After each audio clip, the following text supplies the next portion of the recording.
and out the way. Yeah, that's true. No. Well, this is LaRue's room, man. We're getting at it quickly. So we got a huge guest, man. It's a pleasure. Rick Glaser, it's a pleasure to be in front of you, man. We're excited to have you. We're ready to Well, rock and don't roll, say that man. because I'm just excited to be here as you are to have me. So what the hell? Hey, that's even the No, It's like a first date. That's a fact. yeah. For sure. Absolutely. Well, Rick, man, Let's first, make it a good one.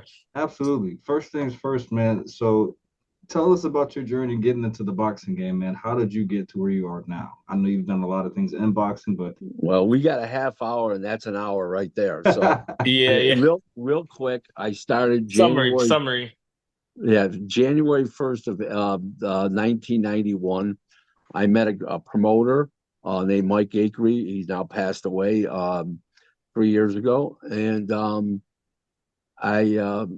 he told me I had like a natural apt for it, and he just said to me, "I'm going to take you under my wing, and I'm to teach you some of the stuff you don't know, even though Hmm. you know a lot." So he did, and off and running, and I've never looked back. I've been in the business 34 years full time. I started out full time right off the bat. Within a couple months, I was full time and off and running, and right presently, I have 56 clients around the world. Fighters are not my clients. There's a misunderstanding out there on the internet. Mhm. I don't Hmm. represent fighters. My clients are promoters, TV networks, streaming services, Hmm. attorneys, um, casinos, online casinos, and media agencies. And I was the competition director for a reality show back from 2014 to 2017. And that's, most of my stuff in the business is white collar. I don't work Hmm. corners. It's not my thing. I don't go to boxing gyms. It's not my thing. Yeah. I'm a deal maker. I render advice for a small fee, and I make deals every day. This is what I do. I've been doing it, like I said, it'll be 34 years, January 1st. And I came out of the car business. I had got indicted for racketeering. I was involved with odometer rollbacks on used cars. I was involved with loan sharking, extortion, gambling, and I pled guilty to a reduced charge. Got 5 years probation and a mega fine, Mm. and I've been off and running ever since in the boxing business. So it's been great. It's been a great run. That's a hell of a Nice. journey. That's a hell of a Yeah. journey. Yeah. Talk to me about like how do you like what does your day to day consist of? Like I know you said you were full time, but what did that entail? Like did you have to make I connections with sleep. I sleep between on Monday nights, Sunday nights, Monday nights, Tuesday nights, and Wednesday nights, and those nights, those 4 nights a week. I go to bed at 1 o'clock and I wake up between 3 and 4. Three if I have to make calls at three that like already prearranged. If not, I wake up at 4, Hmm. and I work through the day. Remember, I'm doing business with time zones all over the world. I Mhm. work all the way through the day and evening, and then I go to bed for about an hour and a half worth of sleep. Like before the Yankee games start, when the baseball's on, or before the Sabres, or before Florida basketball starts at 7 o'clock, I'll sleep Yeah. between 5:30 and 7. And Hmm. but then Friday mornings I sleep in, Saturday mornings I sleep in, and Sunday mornings I sleep in. And because business is very slow on those days because people are already at the fights, they're going to the fights, they're playing Yeah. golf that day. So Yeah. it's like I sort of catch up on my sleep on Friday mornings, Saturday mornings, and Sunday mornings. Got it. Got it. that's what you gotta kick us off with some other questions, man. Um, I'm And intrigued. I'm sorry. yep, Yeah. I say that my first question would be, um, out of all it sounds like, well, one, the reality TV show, uh, it sounded like The Outlier. Which show was it? it was called Knockout, and it was Uh-huh. on. Trying to think of the network that it was on. It was called. Geez, I can't remember the network. It's still a network, but I just can't Yeah. remember the name of it offhand. So like Yeah. But Sway? Yeah. I was on the show for 2014, 15. And then when Hmm. the in 2016 and 17, I was supposed to be out, but then I got cancer and I was out of action for 32 months. Right, right, right. I was in business, but I just couldn't travel at that point Gotcha. because my immune system Yeah, was so low because I right, was taking correct. the chemo and all that stuff. So it's Yeah, did what I had to do. Here I am. yeah, Absolutely. Like I absolutely. say, I tell people I'm 60. I made it to 66, and it could have been a lot worse. That's a Yeah, blessing, man. that's true. That's true. Um, as far as getting deals done, what would you say in your head, if you could pinpoint one thing, what is the most important thing for you to get the deal done? Like what is your method Being of getting the deal done? forthright, being forthright and honest with people, Hmm. and telling somebody, listen, you're not going to win this fight, but you're going to put up a great fight. You won't embarrass yourself, and in 90 days, I'll get you another fight. Okay, or saying, hey, you can win this fight. It's very possible. You've got a 50-50 chance. You've got a 30% chance. But Yeah, being honest with people, for sure. and I don't take any money from fighters and managers. My money's paid from the promoter. So whatever you get, like if you get 25,000 for a fight, the promoter gives me 2,500 for my service fee. So Mm, the got it. fighter gets all his money. Yeah, yeah. Well, that's Question good. Yeah. question for you regarding that. Like, silly question, but how the hell do you do that? Like, so for you to tell a guy like, hey, like, you might get your ass kicked, but this is what it is. This is what we Honesty. can do. Well, because they're getting a lot more for that fight than they've ever seen. Let's say they've never made more than 15,000, but you're offering them 35,000 or 40,000, and Yeah, it's life changing money for them. And Right. they're not going to embarrass them. When I say they're going to lose, I don't. In other words, it's not like they're going to get beat down and get knocked out one round. They're just not going to win. They can't Right. punch. They're not a puncher. They're not slick. They're not real fast. Okay. And yeah, sometimes the other guy's not a real good puncher and they're going to go rounds and maybe go the distance. So yeah, sometimes after a loss, if they go the distance, put up a great fight on TV, they're worth more in their next fight than they would have if they, even with losing, than if they wouldn't have taken the fight. It yeah. happens that way.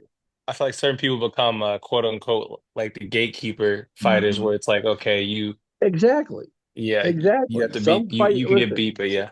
some fights are 60-40. Like I put the guy in that Rene Tellez Guion Hmm. November 2nd with Floyd Schofield. He put Schofield on the deck and wobbled another time. That was a 60-40 fight. Yeah, Okay. I mean, and it was a main event. It was a great, excellent fight. I mean, excellent, right? I agree. hmm, And basically is that's what you do. You try to make great fights, but sometimes you just say to a guy, "Listen, you're not going to win this fight, but right, right. this is the covet. If you go the distance, you're worth a lot more. If you put up a great fight, you're worth a lot more, and I'll bring you back in 90 days and get you another fight." And That's a hell of a deal. sometimes 90 days turns out to be 110, 120 days, but that's more market conditions than me not doing my job. Right. Right, right. And opponents available and things like that as far as Correct. getting them to money. So that makes Correct. sense. And I That guess a makes lot sense. of these guys know that, hey, like I'm a journeyman. Let me just take what I can get. This is what it's expected for me to fight, 3, 4 Yeah. times a year. You know what I mean? Well, So exactly. I don't want to mention the fighter's name. I got one guy. I mean, he bought himself a house. He's making about 150,000 a year. He's bought himself a house. He bought Hmm. himself a brand new SUV, and he's doing well.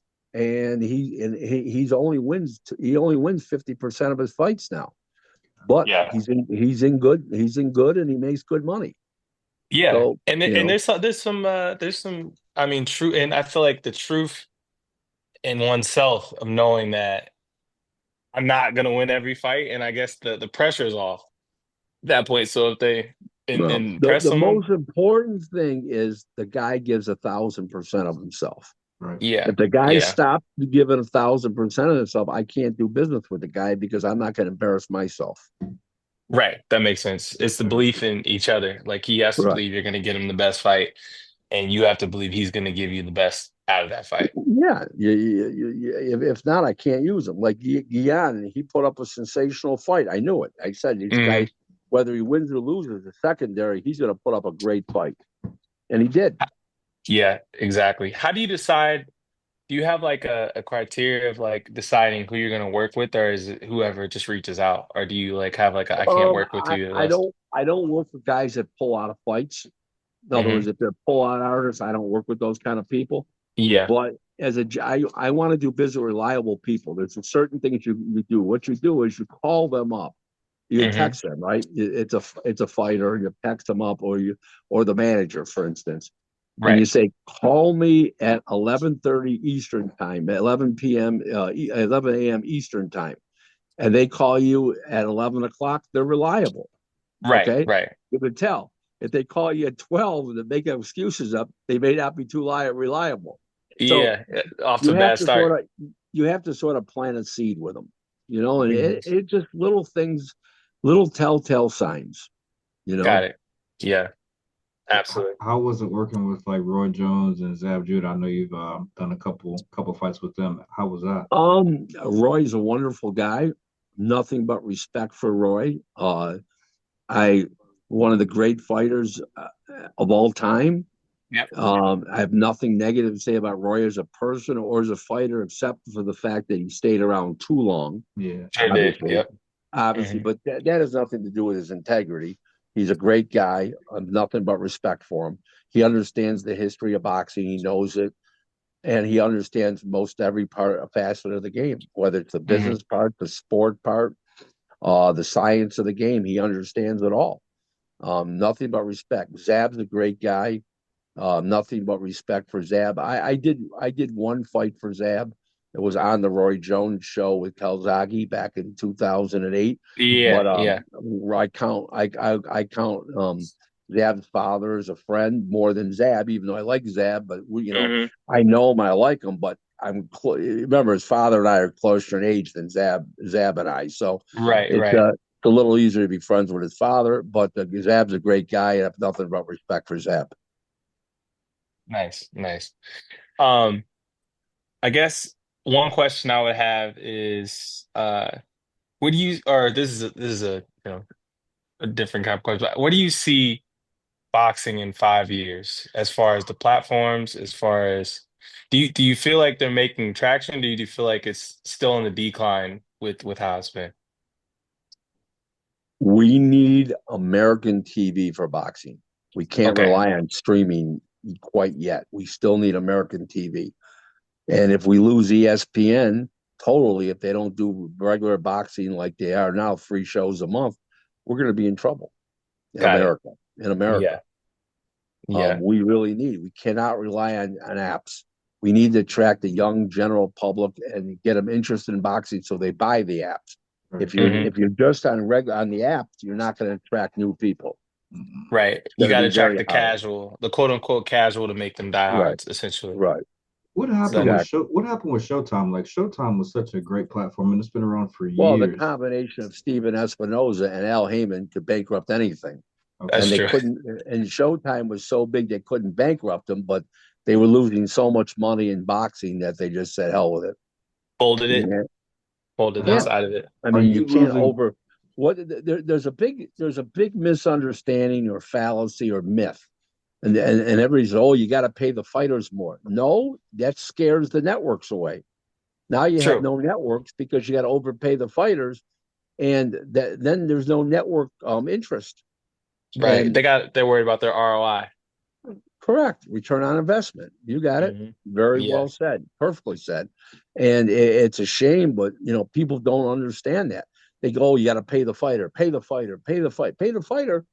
Where's the money coming from? The TV network. If they don't make any money, they're not interested. Right, Do you right. think they had too many high level fighters like under Al Hammond and PBC? Well, they when he got that $900 million, he overpaid. 550. It was turned into 925 million, but Yeah. he overpaid the fighters drastically, and he screwed up the whole marketplace, and especially in America. He Hmm. tried to do it in Europe, and they ran him off. Mm, mm. Daniel Kinahan basically ran him off. Is Yeah. what really happened. You Yeah, I know, feel like it definitely, um Well, I mean, they've been competing. Boxing's been competing with the UFC for so long, So but long. well, now at this point, but I feel like they're not getting paid, and that's their problem. And it's funny that the flip side is the boxers are getting paid too much, and that's their problem. Like I feel like it's a Right. funny Right. There's a situation with happy that. medium. There's a happy medium, and neither organization is at that happy medium point. Yeah, What It's do all you one sided with MMA, with UFC, and hmm with the boxing. If a promoter makes 3, 4, 5% on a big show where the fighters are making millions, he's lucky to make yeah, that. A lot of yeah, these shows lose money. I mean, they're overpaying the fighters, and so yeah. people don't get that. Rick, So, what do you do long term from here though? Like if you are, an Al Heyman or, uh, anywhere else. I mean, even Eddie Hearn, I heard he's going through the same thing possibly. What do you do from here to prepare yourself for the next 3 to 4 years to kind of just stay relevant and stay in business? you've got to rein in your overhead of your business. Number Right. one. Number two is you've got to develop fighters that people want to see. You can't just develop fighters because you think they're real good and they're going to be champs. You got to develop attractions, and Yeah, a lot of these promoters. PBC doesn't have any attractions. Who do they have? Tank Davis, one guy. that's it. That's it. They Yeah. have boots, but It seems not No, like enough back in the fights. day there was like, Boots has never been with PBC. That was a fallacy. He was with Cameron Duncan when he was on Showtime. He was not with PBC. PBC was Gotcha. putting him on the shows because of Steven Espinoza, but he wasn't with PBC. Okay. got it. Back in the day, it was like you had like your butter beans or like people were was like they were an attraction, but they weren't going to win every fight, but they would draw. And I feel like you kind of have to develop. Mickey Ward, Arturo Yeah, Gatti, yeah, yeah, Mia St. John, yep. Butterbean. There was a whole bunch David Tua, well, David Tua only he was had pretty good. he He was. only had the Lennox Lewis loss at the That's prime true. of his That's true. career. Then he stayed around too long and lost a couple fights. Right, But right. That's true. you have a situation where these fighters have to become attractions, Hmm and they're too worried about how good and how bad the fighter is. Forget about how good bad the fighter is. Some are going to be good, but you got to make Yeah. attractions. You Making know, attractions is important. if they didn't, if a fighter that comes to mind, Rolly Oh God, is yeah. is somebody that I feel like, and it's not even an investment in money or anything like that, but like he could be like perfect for that like mid-level and I mean it seems like that's what he's been doing, but like he's an entertaining fighter, an entertaining figure outside of the ring, but like obviously we know he's not like a I mean not to disrespect him, but I wouldn't throw him in the top, caliber. It's like you need that type of like entertainment from boxing. Right. And Well said. Well said. Rolly. There's an example. Yep, exactly. And yeah. every fighter doesn't have to be a killer. Yeah. And that's a mistake that people make. And it happens all the time. Yeah. I know like when Vinny Pazienza was older, in hmm his mid to late 30s, he was fighting in Providence and drawing 10,000, 12,000 people in a Yeah. Yeah. in a small town with single A baseball or double A baseball. I mean, Yeah. crazy amount of people, and he wasn't fighting anybody, and he was over the hill. Now he's in the hmm Hall of Fame. So there Yeah. you go. Do you think that the lack of well, I guess, and it would have to be more uh well, they're trying to grow it a little bit, but I feel like the venues kind of matter. Maybe if you Yes. get like household names that are like hometown guys and like Did you watch? Were you at the show in Phoenix the last Saturday night? so I didn't I watched it. I was gonna go. I had something come up at the last minute, but I was me and my best friend that lives here were gonna go. Look how many And I'm people. exactly it yeah. Yeah.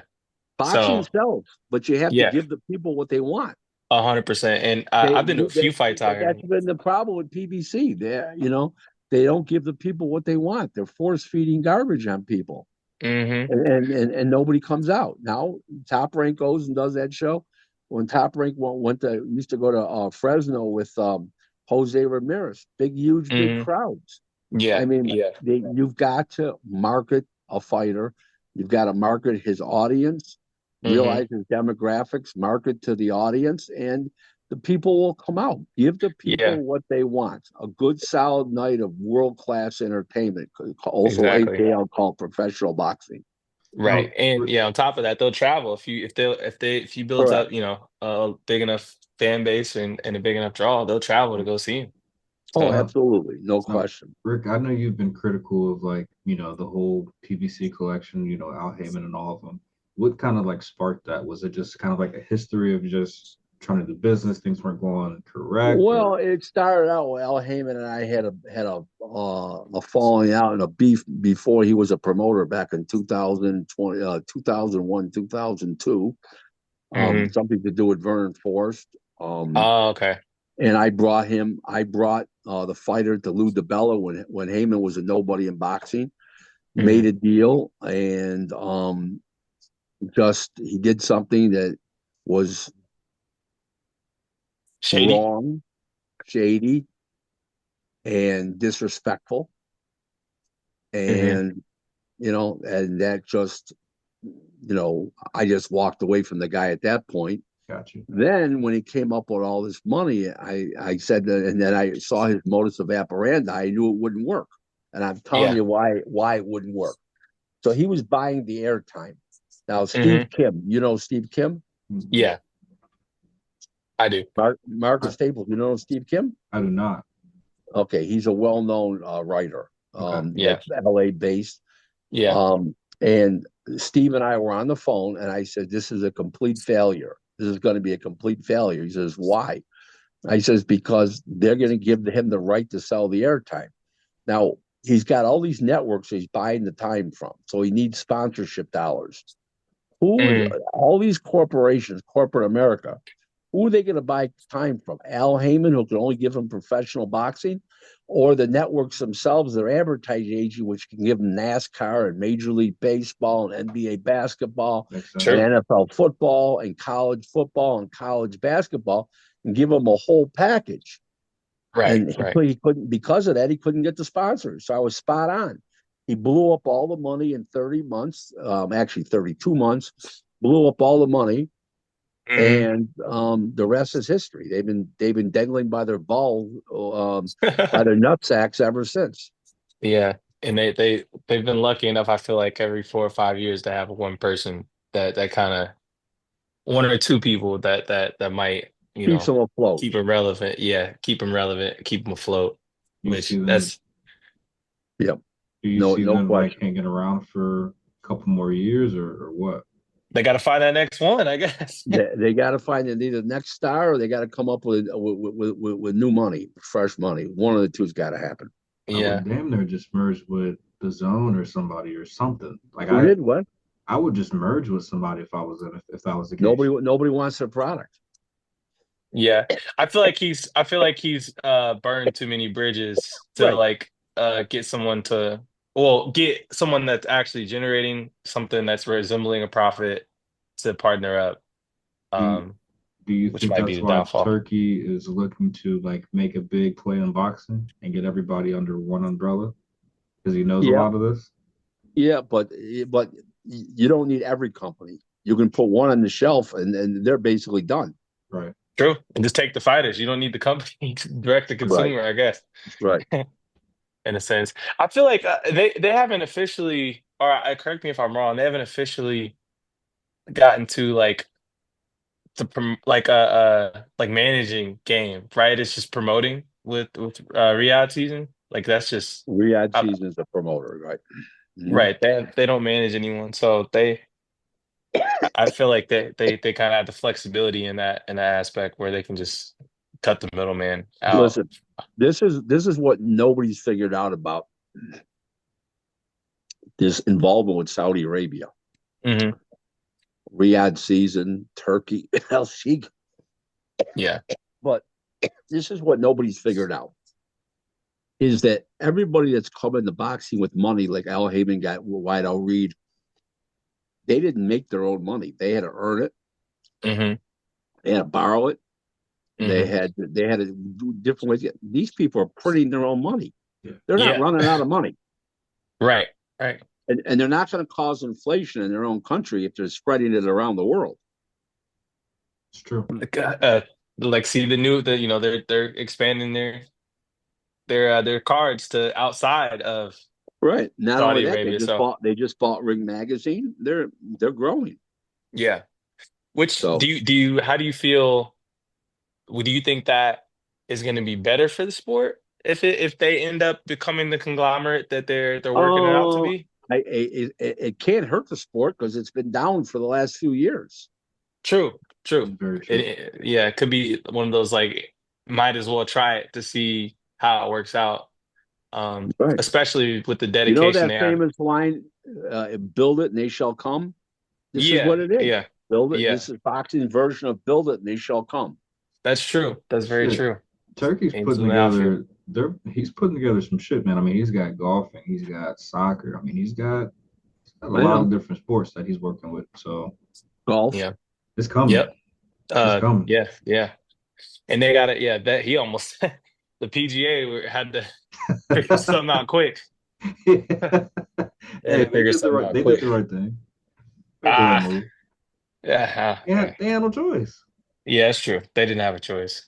But I think, yeah, I guess at the end of the day, the bottom line is the bottom line. And they seem to figure out that they have the money to make the fights that can generate the bottom line. Right.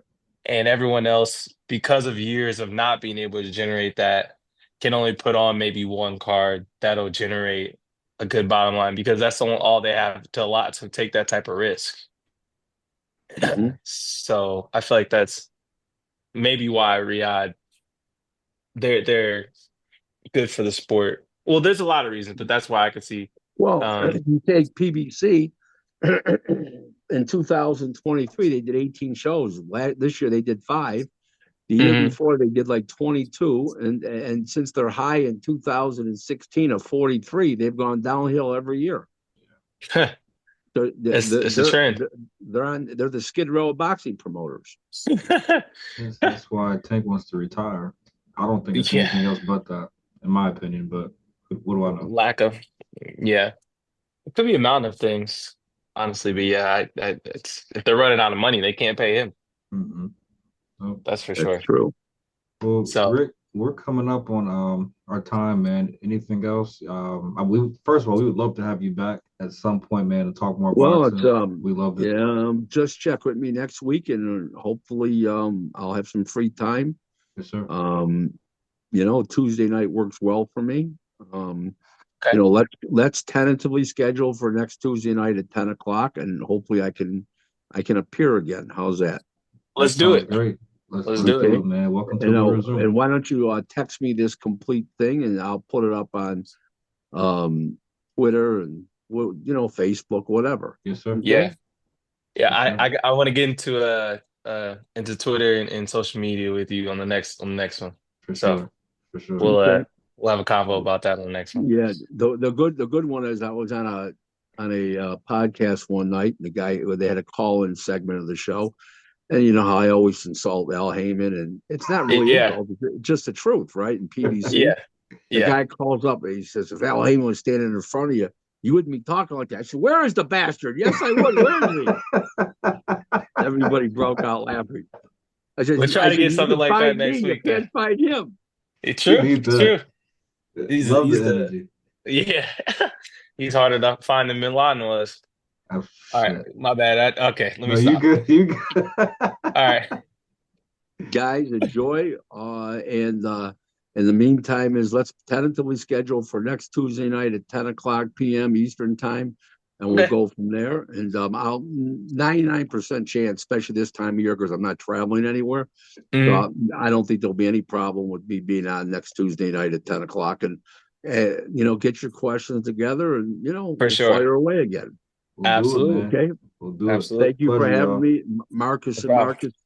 Staples And and swear. Glass. You sound like a law firm. Staples Yeah. and Hey, Glass. coming We soon. building it. Coming soon. Coming soon. And, Yeah. enjoy your evening, okay? Yes, All sir. right, Bye-bye thank now, you. guys.